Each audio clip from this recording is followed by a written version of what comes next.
avant de le voir en entier, André, j'ai vu d'abord son dos.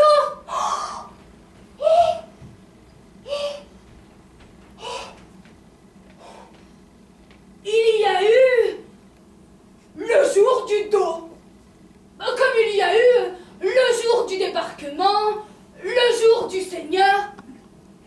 C'était la première fois que je voyais un tel dos, en tout cas un dos aussi fameux. Et j'ai su quand je l'ai vu que c'était une vision décisive. Dans mon ventre, dans mes genoux, dans mes oreilles, il y a eu le résultat de la vision. Cette petite mollesse, avant-coureur de mollesses plus grandes encore.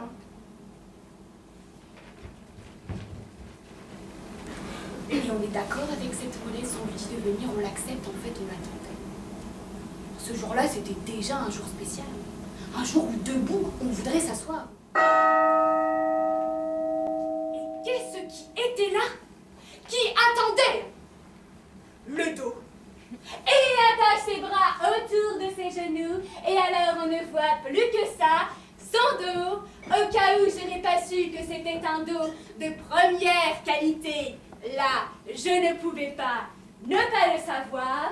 Un dos d'albâtre, après, je lui ai dit ça, un dos d'albâtre, et lui rebouche en haut, et yeux, même chose. Alors moi, je pose ma tasse sur le rebord de la fenêtre, et la tasse tombe, elle se casse, et lui, il se retourne, et il fait « Oh, la tasse !»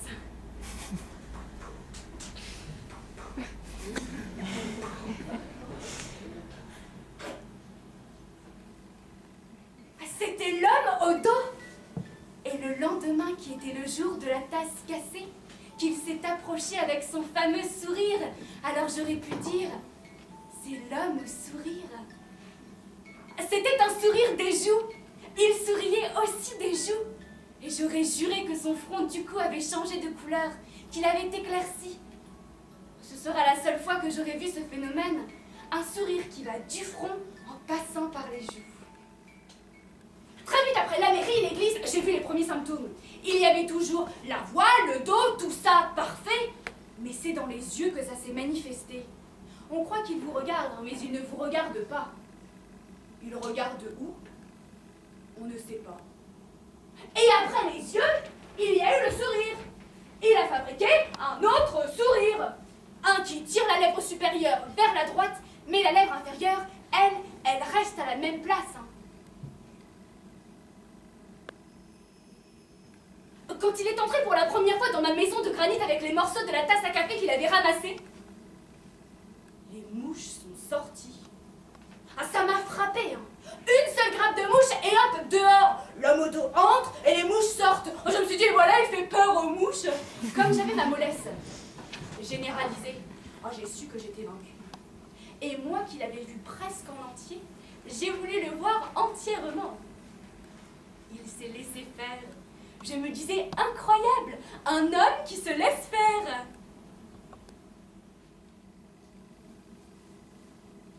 Au début de notre mariage, on cultivait le maïs, le tournesol, et puis les chèvres et les moutons. Il aimait les moutons, je m'occupais des chèvres. Un matin, j'ouvre mes volets, je bois mon café comme ce fameux jour d'août, le jour du dos d'albâtre. Ce matin-là, on était en hiver. Il entre comme une furie. Je me suis dit, il a grandi ou quoi? Il avait grandi, il avait grossi, il était en manteau. Il me fait, je vais travailler aux produits pharmaceutiques. Et pan, sourire numéro 2. La lèvre supérieure tirée vers la droite, l'inférieure toujours à sa place. Et un visage de noyé. Très vite, il avait eu ce visage-là, hein. Un visage de noyé. J'ai eu envie de pleurer. J'ai fait les produits pharmaceutiques.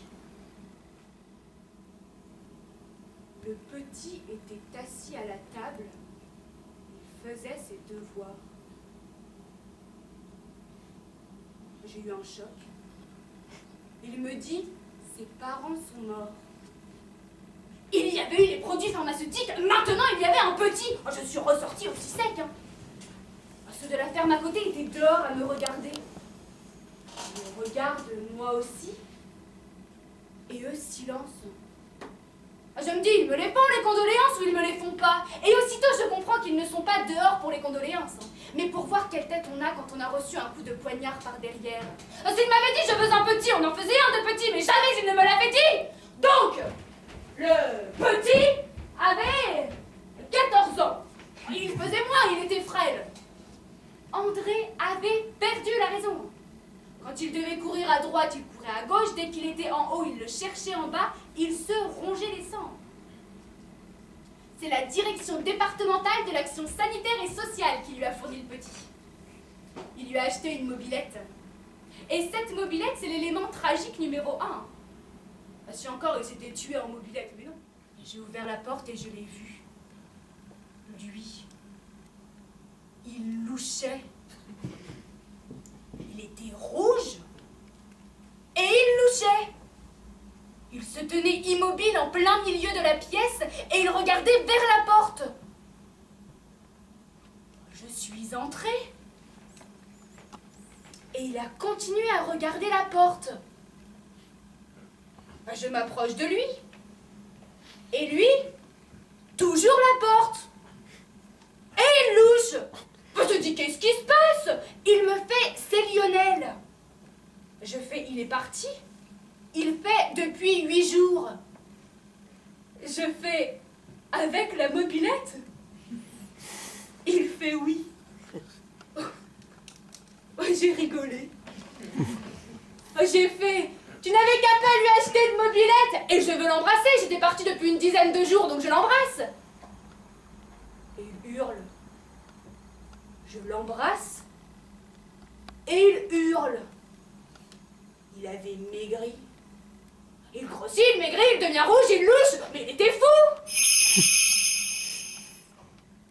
Et je me suis couchée dans la chambre du fond, ça fait des mois que j'y dors.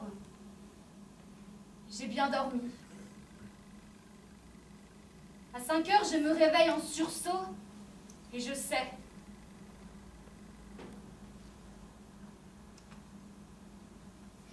Le médecin légiste a dit qu'il n'avait pas souffert.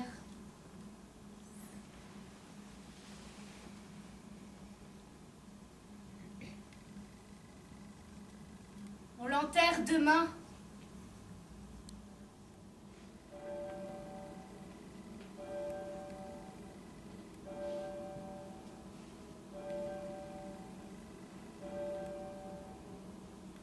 Je regarde ces champs, ces prés. Je me dis, ce sont mes champs, mes prés.